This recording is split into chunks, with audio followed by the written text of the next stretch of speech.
Good morning students. आज हम reduction formula का ये दूसरा लेक्चर शुरू करने जा रहा हूं। आप लोगों से मेरा एक रिक्वेस्ट है, अगर आप लोगों में से कोई मेरा चैनल को सब्सक्राइब नहीं किए हैं तो मेरा चैनल को सब्सक्राइब कीजिए, बेल आइकन को प्रेस कीजिए ताकि आने वाला वीडियो जब भी हम डालेंगे तो आप तक नोटिफिकेशन पहुंच जाएगा। और मेरा वीडियो को अच्छा लगे तो आप लोग लाइक कर दीजिए, ठीक है। अभी हम लोग ये चैप्टर दूसरा लेक्चर शुरू करते हैं। दूसरा लेक्चर में क्वेश्चन है integration 0 to π/2 sin to the power mx dx। ये है, तो देखिए हम लोग इसका सॉल्यूशन लेट आई एन मान लेते हैं। इसको I N 0 to π/2 sin to the power mx dx, ठीक है। नाउ अभी हम लोग एक काम करते हैं, बिना लिमिट का इसका इंटीग्रेशन निकालते हैं। Now integration sine to the power mx dx is equal to, इसको हम लोग लिख सकते हैं integration sine to the power n-1x into sine X dx। अब इसको हम लोग बाई पार्ट्स में तोड़ेंगे, इसको फर्स्ट इसको सेकेंड।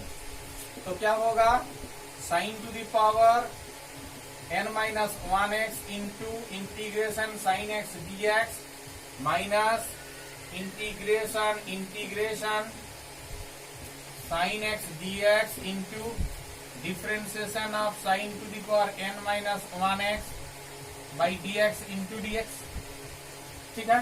तब क्या हो जाएगा, sine to the power n-1x, sine X का इंटीग्रेशन माइनस कॉस एक्स होता है, माइनस यहाँ पर माइनस कॉस एक्स, तो माइनस माइनस ये प्लस कॉस एक्स, और इसका हो जाएगा n-1 into sine to the power n-2x into dx, sorry sine to the power n-2x into sine X का फिर से चेन रूल में साइन एक्स का cos x dx, ठीक है। तब यहाँ पर हो जाएगा minus sine to the power n-1x into cos x plus n-1 को बाहर लाइए, तो n-1 integration cos x cos square x और sine to the power n-2x dx, ठीक है। अब हम लोग क्या करेंगे, sine to the power n-1x into cos X plus n-1, ये कॉस स्क्वायर एक्स को हम लोग तोड़ देंगे 1 माइनस साइन स्क्वायर एक्स में, ये फॉर्मूला होता है। तो sine to the power n-2x into dx, ठीक है।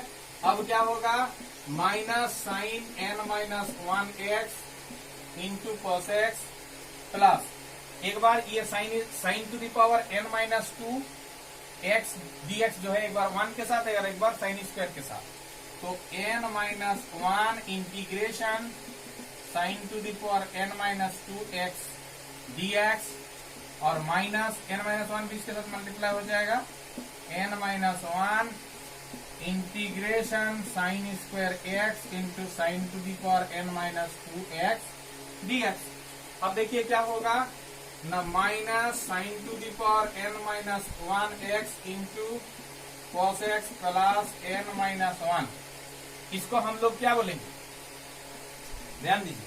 अच्छा, इसको वैसे ही लिख देते हैं, integration sine to the power n-2x dx minus n-1, और ये क्या हो जाएगा, इसमें देखिए साइन स्क्वायर और साइन का पावर n-2 दोनों बेस इक्वल है, साइन एक्स, तो पावर क्या जुटेगा, तो 2 प्लस n-2, तो -2 प्लस 2 कर जाएगा, इसीलिए sine to the power n(x) dx ये होगा, ठीक।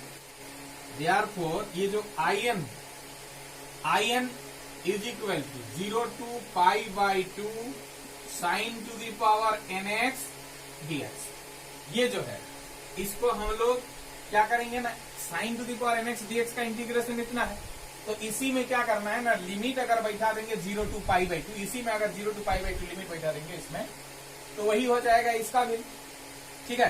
तो इसमें लिमिट बैठा देते हैं, मतलब sine to the power n-1x into cos X, -2 बाहर में, ये 0 to π/2, ठीक है, प्लस n-1, इसमें भी 0 to π/2 इंटीग्रेशन का limit sine to the power n-2x dx minus n-1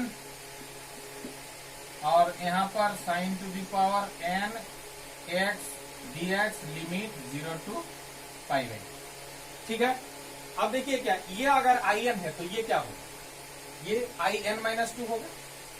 क्यों? क्योंकि इसको और इसको कंपेयर कीजिए, इसमें n के जगह क्या है, इसमें जो n है, इसमें n के जगह क्या है, n-2 है, तो क्या हो जाएगा ना यहाँ। अच्छा, और इसका वैल्यू क्या होगा, इसका वैल्यू देखिए सबसे पहले, इसका वैल्यू क्या, अपर लिमिट जब बैठाएंगे तो साइन पाई बाई 2 का वैल्यू क्या होता है, साइन पाई बाई 2 का वैल्यू 1 होता है, लेकिन कॉस पाई बाई 2 का वैल्यू 0 होता है।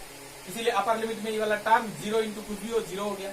लोअर लिमिट में जब 0 बैठा देंगे तो 0 जब बैठा देंगे तो साइन 0 के चलते 0 हो जाएगा, मतलब ये वाला पूरा टर्म 0 हो जाएगा। तो अपर लिमिट लोअर लिमिट में दोनों का वैल्यू, दोनों में इसका वैल्यू 0 हो जाएगा। तो इसीलिए ये हो गया 0 प्लस n-1, और इसको क्या बोले, देखिए ये अगर in होता है तो निश्चित रूप से ये in-2 होगा। ये अगर in होता है तो ये वाला क्या होगा, तब n-1 तो बाहर में, ये वाला क्या होगा, ये तो वही चीज है ना, तो ये in, मतलब ये in is equal to n-1 in-2 into n-1 in। इसको इधर लाइए तो in plus n-1 in is equal to n-1 i2। ठीक है, अब देखिए क्या होगा, और in, अच्छा एक काम कीजिए, और यहां से in कॉमन ले लीजिए, यहां से in कॉमन ले लीजिए तो क्या बचेगा, 1 प्लस n-1 in, और इधर n-1 i2, तो -1 प्लस 1 कट किया तो n-in is equal to n-1 i-2, sorry हाँ in-2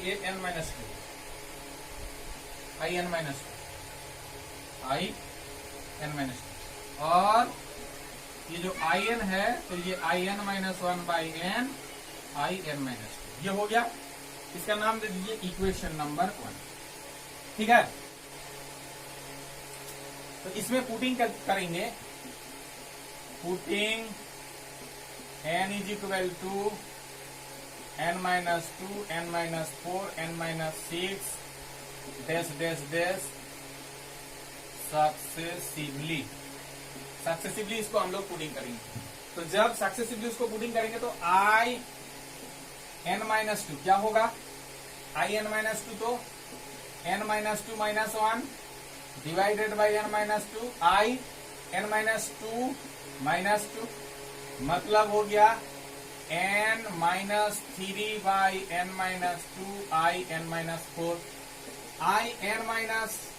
n-4 का वैल्यू क्या होगा, मतलब जब n के जगह, इसमें n के जगह n-4 रख रहे हैं तो in-4 इज इक्वल टू हो जाएगा n-4 -1 माने n-5 बाई n-4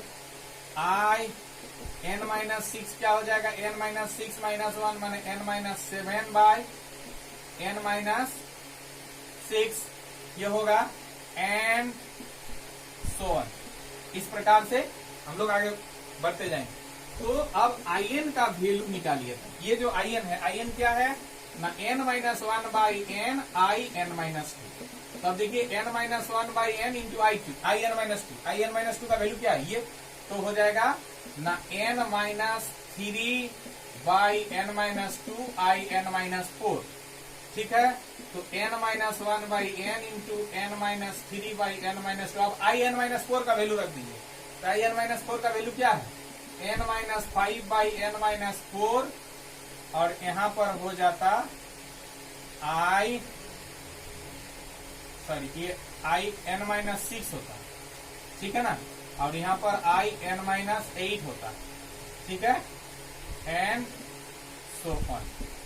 ठीक, देखिए इसमें n के जगह n-4 पुट कर देने से यहाँ पर लास्ट में जो in-4 -2 माने in-6 होता।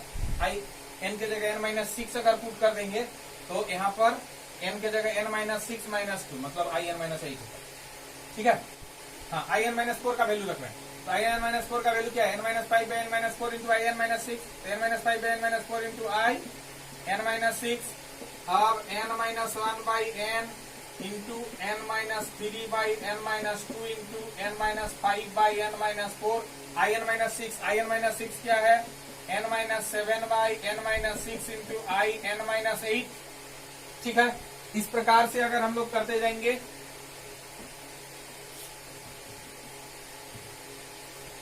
एंड सो ऑन, इस प्रकार से हम लोग in-1 का 8 मतलब कि in-1 का in-8 का वैल्यू भी यहां से निकालेंगे, in-8 का वैल्यू भी निकालेंगे और उसको फिर यहां पुट करेंगे तो आ जाएगा। उसके बाद जो i आएगा वो in-10 आएगा, in-10 का वैल्यू पुट निकालेंगे यहाँ से, फिर in-10 का वैल्यू पुट करेंगे, इस तरह से करते जाएंगे। तो यहाँ पर 2 केस आएगा अंतिम। अब case 1 when n is even। अभी यहां पर बढ़िया से समझिए, when n is even, जब n इवन होगा तो क्या हो जाएगा, इसका नाम दे दीजिए इक्वेशन नंबर, इसका नाम दे दीजिए इक्वेशन नंबर 2। ठीक है, अब देखिए n अगर इवन हो, ठीक है, n अगर इवन हो तो in का वैल्यू क्या होगा, in का वैल्यू n-1/n इंटू n-3/n-2, ठीक है, into n-5/n-4 i dash dash dash, इस प्रकार से। लास्ट वाला क्या होगा, दोनों का डिफरेंस सबसे जो कम आएगा वो क्या है, जब n इवन होगा, ये तो इवन है, ठीक है, देखिए हर जगह 2, 4, 6 ये इवन है, तो n का वैल्यू इवन है, तो कहीं न कहीं n अगर इवन है तो इस तरह से बढ़ते जाएगा in-8, in-10, in-12, इस तरह से। तो n का वैल्यू कहीं न कहीं उसके बराबर होगा, मतलब उधर वाला जो 8 के जगह पर जो होगा वो कहीं न कहीं n के बराबर हो जाएगा, क्योंकि n इवन है, क्योंकि उधर वाला भी इवन है आ रहा है, n भी इवन है। ठीक है, तो क्या हो जाएगा, तब बराबर हो जाएगा, तो लास्ट में n-n आ जाएगा। n-8 है ना यहाँ, n-8 से ये एक ज्यादा है, ठीक है, देख लीजिए n-8 से ये एक ज्यादा है, तो n-8 से अगर ये एक ज्यादा है तो ये क्या है, n-n माइनस 0 से एक ज्यादा माने 1, और ऊपर से नीचे वाला एक ज्यादा होता है। ठीक है, फिर क्या, फिर यहां जितना है उससे 2 ज्यादा होगा, यह मतलब 3 और उससे एक ज्यादा होगा, इस प्रकार। ठीक है, मतलब क्या हो गया, n-1/n into n-3/n-2 into n-5/n-4 into dash dash dash 3/4 into 1/2 into I0। और अभी I0 का वैल्यू निकालिए, अभी I0 का वैल्यू निकालिए। नाउ I0 का वैल्यू निकाल के यहाँ पर पुट कर देंगे तो In का वैल्यू हो जाएगा। नाउ In माने I0 का वैल्यू क्या होगा, देखिए In अगर ये है तो I0 का वैल्यू क्या होगा, I0 का वैल्यू होगा 0 to π/2 sin to the power 0x dx, और किसी का पावर 0 मतलब क्या होता है, 1 होता है, तो 1 into dx मतलब dx का x होगा, x मतलब 0 to π/2, upper limit minus lower limit x के जगह, तो क्या होगा π/2, I0 का वैल्यू π/2 हो गया। हेंस ये जो In है, In का वैल्यू क्या हो जाएगा, तब जो है इसमें I0 का वैल्यू पुट कर देंगे, n-1/n into n-3/n-2 into n-5/n-4 into dash dash dash, last में I0 का वैल्यू π/2 निकला, और I0 से पहले क्या था, 1/2 था, और उससे पहले 3/2 था। ये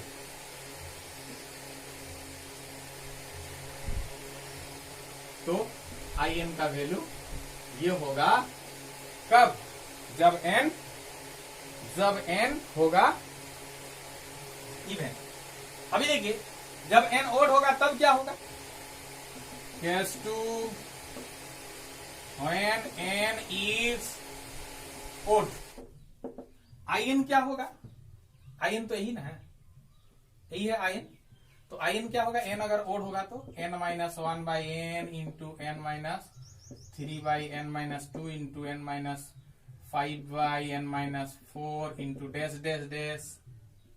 लास्ट में क्या होगा, ये दोनों का डिफरेंस सबसे कम कब होगा, दोनों तो बराबर नहीं हो सकता, क्योंकि इस जगह में आ रहा है इसका इवन और ये एन को क्या मान चुके हैं इसमें, ओड। तो अगर ये ओड है और लेकिन इस जगह में देखो 2 4 6 आ रहा, ये इवन है, तो इवन और ओड तो कभी बराबर नहीं होगा, इसलिए ये आई जीरो कभी नहीं हो सकता। जैसे इसमें आई जीरो हुआ था उसमें आई जीरो नहीं हो सकता। तो सबसे कम डिफरेंस क्या होगा, इसका एन और उधर जो आ रहा है उसका सबसे कम डिफरेंस वन आ सकता है। तो लास्ट में हम लोग आई वन लिख सकते हैं, आई वन। आई वन भी कब आएगा, एन के जगह तो एन आएगा ही, ठीक है ना। तो इसके जगह क्या आने से वन आएगा, मतलब एन माइनस वन आने से, ठीक है। अगर एन माइनस वन आता है तो वन आएगा। अब देखिए उससे पहले वाला था तब क्या होगा, एक्चुअली वैल्यू क्या है, ये वन है, तो यहां जितना है उससे ये एक ज्यादा है, मतलब वन है ये। देखिए ब्रैकेट ओपन कर देने से ये वन हो जाएगा, तो ये एक ज्यादा है माने टू और नीचे एक ज्यादा इंटू यहां पर हो जाएगा 4/5 बस इस टाइप से। मतलब हो गया n minus one by N into N minus three by N minus two into N minus five by N minus four dash dash dash into 4/5 into 2/3। I क्या हो जाएगा, इसको ब्रैकेट ओपन कर देने से वो जीरो हो जाएगा, ठीक है। अभी आई जीरो का वैल्यू निकालना पड़ेगा। Now I zero is equal to, sorry I zero नहीं, ये तो जीरो नहीं है, ब्रैकेट ओपन कर देने से वन होगा। आई वन का वैल्यू तब निकालना पड़ेगा। I one is equal to क्या, आई एन क्या है 0 to π/2, आई एन है 0 to π/2, तो आई वन भी 0 to π/2 sine to the power n, n के जगह वन है तो 1x dx, तो इसमें हो जाएगा इसका cos x 0 to π/2। अब क्या होगा cos, पहले अपर लिमिट cos जीरो का वैल्यू क्या होता है, cos जीरो का वैल्यू सॉरी cos π/2 का वैल्यू जीरो, साइन x का इंटीग्रेशन होता है माइनस cos x ना, माइनस cos x होगा, माइनस cos x। तो अभी देखिए क्या हो जाएगा cos π/2 का value zero minus sine cos zero का वैल्यू वन, ठीक है। Upper limit minus lower limit, तो एक्चुअली इसका वैल्यू हो गया वन। हेंस ये जो I N is equal to इस केस में जो होगा वो आई वन का वैल्यू रख दीजिए, माने N minus one by N into N minus three by N minus two into N minus five by N minus four into dash dash dash 4/5 into 2/3 into I one का value हो जाएगा one. मतलब यही हो गया इसका answer. मतलब N अगर इवन होगा तो इसका वैल्यू हो जाएगा ये, एन अगर ओड होगा तो इसका वैल्यू हो जाएगा ये। क्लियर। देखिए एक चीज और मैं आप लोगों को बता देता हूं कि साइन के जगह अगर कॉस रहता, मतलब ये जो मैंने इंटीग्रेशन 0 to π/2 साइन नहीं रह के कॉस रहता nx dx, तब क्या होता, तब देखिए मतलब कि ये अगर एक फॉर्मूला है ना 0 to a fx dx is equal to 0 to a f a minus X dx, properties of integral में, उसका अगर हम यहाँ यूज करें तो हो जाएगा क्या cos to the power nx के जगह π/2 माइनस एक्स dx ये हो जाएगा, और 0 to π/2 cos π/2 माइनस एक्स मतलब क्या sin x और उसका पावर n, तो sin to the power nx dx हो जाएगा। तो इसीलिए ये जो है ना ये इसके बराबर हो गया, मतलब ये दोनों बराबर, इसलिए इसका वैल्यू जो होगा इसका वैल्यू भी वही होगा। n का ओड होने के लिए इसका वैल्यू जो होगा इसका वैल्यू भी वही, n ओड होने के लिए वही होगा, n इवन होने के लिए इसका वैल्यू जो होगा n इवन होने के लिए भी इसका वैल्यू भी वही होगा। ठीक है। एक सवाल देखिए, एक question integration 0 to π/2 cos to the power 5x dx क्या होगा, तो इसका क्या होगा, उसी फॉर्म में है कि नहीं है, देखिए तो उसी फॉर्म में ना है, और हम बोले कि साइन और कॉस में कोई अंतर नहीं है, तो इसका वैल्यू क्या हो जाएगा, वैल्यू होता है n की जगह क्या है 5, तो फॉर्मूला क्या होता है, ऐसा होने से n माइनस वन माने 5 minus 1 by n into 5 minus 3 by 5 minus 2 into 5 minus, अच्छा n क्या है, ओड है ना, तो ओड है तो लास्ट वाला क्या होता है, लास्ट वाला क्या होता है लास्ट वाला 2/3 होता है ना, तो देखिए ये 2/3 हुआ ना, 5 माइनस 3 मतलब 2, और ये 5 माइनस 2 मतलब 3, तो 2/3। तो देखिए n अगर ओड होता है तो लास्ट में 2/3 आ जाता है, 2/3 इंटू 1 लास्ट में, तो इंटू 1 कर देते हैं। तो 5 माइनस 1 माने 4/5 इंटू 5 माइनस 3, 5 माइनस 3 मतलब 2, 5 माइनस 2 मतलब 3, तो हो जाएगा 4 दूनी 8/15। ठीक इसी प्रकार से और एक क्वेश्चन देखिए, integration 0 to π/2 sine to the power 6x dx, इसका क्या होगा? इसका भी होगा, देखिए वही formula 6 minus 1/6, 6 minus 3/6 minus 2, 6 minus 5/6 minus 4। अब देखिए लास्ट वाला क्या, ये क्या है, इवन है ना, n इवन होने से लास्ट में 1/2 इंटू π/2 आ जाता है, तो ये 1/2 आया कि नहीं लास्ट में, देखो तो 6 माइनस 5 माने 1, 6 माइनस 4 माने 2, तो 1/2 आया। तो इसके बाद हम लोग π/2 दे देंगे, क्योंकि इवन होने से वो लास्ट में π/2 होता है। तो 6 माइनस 1 मतलब 5/6 इंटू 6 माइनस 3 मतलब 3/4 इंटू 6 माइनस 5 मतलब 1/6 माइनस 4 2 इंटू π/2, तो इसीलिए 5 दिया 15π डिवाइडेड बाय 2 दूनी 4, 4 चौका 16, 96। ठीक है।